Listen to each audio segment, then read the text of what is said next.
రంగారెడ్డి జిల్లా రాజేంద్రనగర్లో మంత్రి శ్రీధర్ బాబు పర్యటించారు. హిమాయత్ సాగర్ వద్ద కొత్తగా నిర్మించిన ఫిల్టర్ బెడ్ను మంత్రి ప్రారంభించారు. 15 కోట్లతో నిర్మించిన బండ్లగూడ జాగిర్ పురపాలక సంఘం భవనాన్ని మంత్రి ప్రారంభించారు. మూసీ పరివాహక ప్రాంత ప్రజలకు ఎలాంటి ఇబ్బందులు లేకుండా చేస్తామన్నారు. ప్రభుత్వాన్ని ఇబ్బందులు పెట్టేలా ప్రతిపక్షాలు తప్పుడు ప్రచారం చేస్తున్నాయని, వాటిని ఎవరూ నమ్మాల్సిన అవసరం లేదన్నారు. ఇక మూసీ ప్రక్షాళనలో ఇళ్లు కోల్పోతున్న వారికి ప్రభుత్వం అండగా ఉంటుందని హామీ ఇచ్చారు.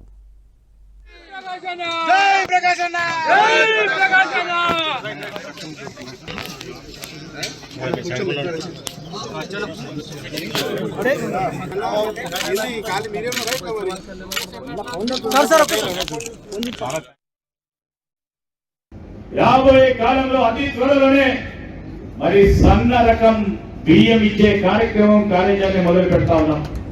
సో ఇవన్నిటిని కూడా పేదవారికి మధ్యతరగతి కుటుంబాలకి మేలు చేయాలనే ప్రయత్నాల్లో ముందుకు నడుస్తా ఉన్న తరుణంలో ఇప్పటివరకే రాజీవ్ ఆరోగ్యశ్రీ 10 లక్షల రూపాయల వరకు వైద్య సదుపాయాలు అందించే కార్యక్రమాలు చేశాం.